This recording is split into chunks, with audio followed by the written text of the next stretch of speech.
Bem-vindos à aula 3 de Comportamento do Consumidor. Hoje vamos falar sobre as variáveis explicativas do comportamento do consumidor e dentro destas, especificamente, vamos abordar a questão das atitudes. Assim, iremos focar a nossa atenção na definição de atitudes, nas variáveis e componentes, medidas e vamos discutir ainda a questão da formação e mudanças de atitudes. Quando pensamos nas atitudes, aqui destacadas a vermelho, estamos a analisar uma variável interna explicativa do comportamento do consumidor. Como podem ver neste esquema, as variáveis internas são aquelas que estão mais próximas do centro, portanto neste amarelo mais torrado, estamos a falar do conjunto de variáveis individuais ou também designadas de psicológicas. São variáveis internas, uma vez que explicam do ponto de vista individual o comportamento do consumidor. Contrastam com as variáveis externas, que explicam o comportamento tendo em consideração as múltiplas influências externas que o sujeito sofre ao longo da vida. Vamos então hoje, como dizia, focar a nossa atenção nas atitudes. E vamos começar por uma definição de atitude.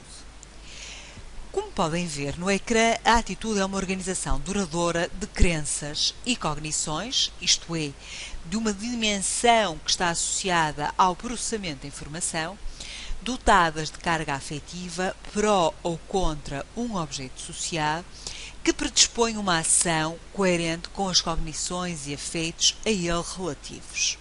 Ou seja, quando estamos a falar de atitude, estamos a falar da conjugação, da informação que o indivíduo detém, das emoções e dos comportamentos, sempre orientados em torno de um objeto específico. Esta definição remete também para o facto de estarmos a falar de organizações duradouras e, portanto, persistentes, que prevalecem ao longo do tempo. Neste esquema, poderão ver as três componentes da atitude, portanto, a componente cognitiva, a componente afetiva e a componente comportamental, e as variáveis que compõem a atitude, ou seja, o objeto, a direção e a intensidade. Em relação às componentes, quando falamos da atitude, estamos a falar, como víamos, da conjugação de uma dimensão cognitiva, isto é, do processamento que o sujeito faz da informação, associada a uma componente afetiva, ou seja, a carga positiva ou negativa que do ponto de vista emocional o objeto tem para o sujeito e que finalmente se materializa numa dimensão comportamental. Notas muito importantes em relação a esta definição.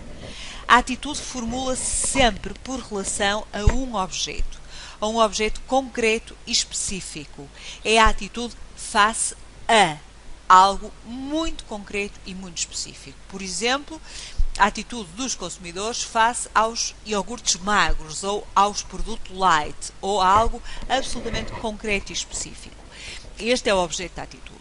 A atitude tem depois uma direção, isto é, uma atitude favorável ou desfavorável, e uma intensidade variando num contínuo entre muito desfavorável e muito favorável.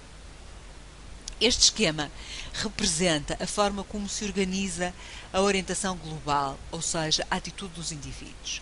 E, portanto, a cada momento nós temos influências variadas que decorrem das nossas aprendizagens, mas que decorrem dos estímulos com os quais vamos sendo confrontados ao longo do tempo e que dão origem ao estabelecimento das três componentes. A afetiva, isto é, as emoções, a cognitiva, isto é, as cognições ou informação, e a comportamental, ou seja, as intenções de compra sobre o objeto. Da articulação destas três dimensões, chegamos então à orientação global que o sujeito formula em relação a um objeto. É, portanto, determinante que, quando falamos das atitudes, falemos de um modelo tridimensional, composto pela componente cognitiva, afetiva e comportamental. O que é que a investigação nos demonstra a propósito destas componentes? O primeiro aspecto determinante mostra-nos que tudo o que tem a ver com a informação, ou seja, a componente cognitiva, é mais fácil de alterar do que tem a ver com as emoções, ou seja, do que a componente afetiva.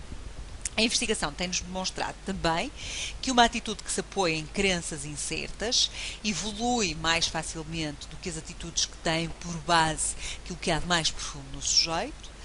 Claro que também as atitudes que correspondem a níveis de implicação mais elevados são aquelas que tendem a permanecer ao longo do tempo sem grande alteração e, claramente, para finalizar, quando há atitudes que entram em conflito, elas são mais fáceis de serem alteradas.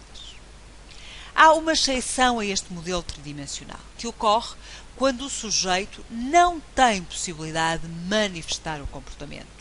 Nestas circunstâncias, a atitude decorre da articulação entre crenças e sentimentos, ou seja, o que eu sei e a forma como sinto. O comportamento surgirá na sequência da possibilidade de manifestação desse mesmo comportamento. Se em determinada circunstância eu não tenho mesmo capacidade financeira para adquirir um produto de uma marca de qual eu gosto muito, então isso não significa que a minha atitude seja desfavorável. Significa somente que a atitude é formulada pelas crenças e pelos sentimentos e por uma intenção comportamental que, no entanto, só posteriormente se pode materializar no comportamento. Quando pensamos em medir as atitudes, vamos ter dois tipos de medidas.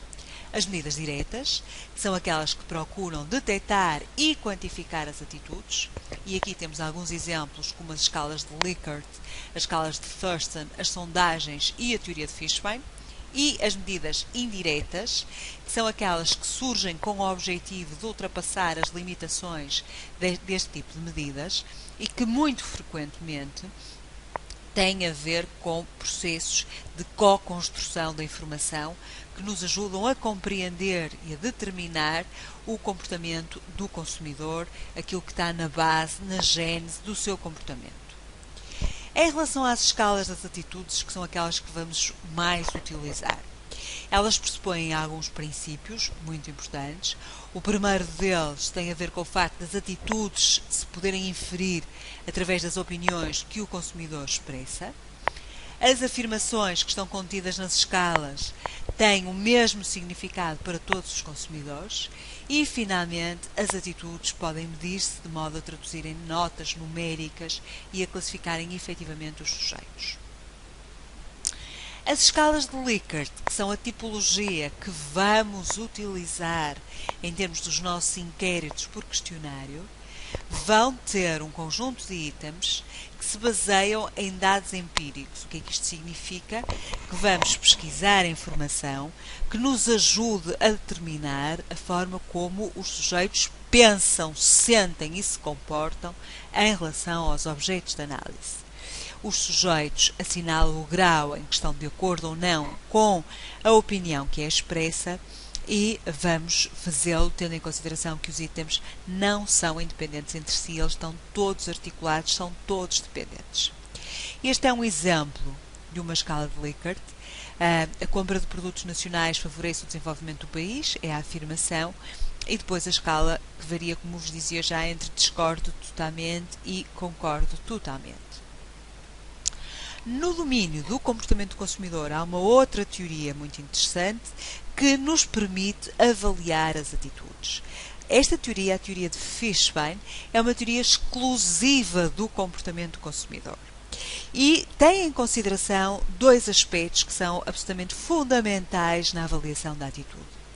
O que nos diz esta teoria é que nós fazemos avaliações sobre os atributos de um determinado objeto, mas que nessas avaliações, ou seja, nas crenças que temos sobre os atributos, vamos também incorporar uma dimensão que se prende com a importância que cada um dos aspectos tem para nós.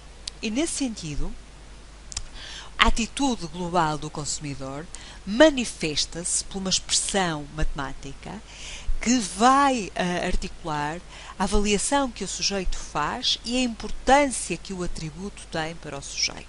Então, a atitude é representada por este somatório, em que temos a avaliação da crença e a força da crença. Ou seja, a atitude resulta do produto do somatório da crença, tal como ela é avaliada, pela importância atribuída à crença pelo consumidor.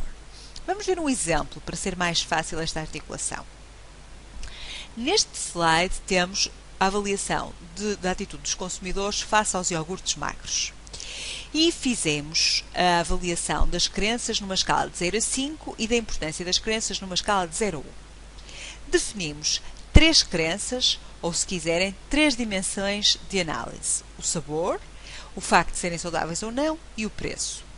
E pedimos a 3 consumidores, e este 3 é uma coincidência, podemos ter vários atributos e vários consumidores, pedimos a 3 consumidores para avaliarem os iogurtes magros em relação a estes atributos: sabor, o ser saudável e o preço.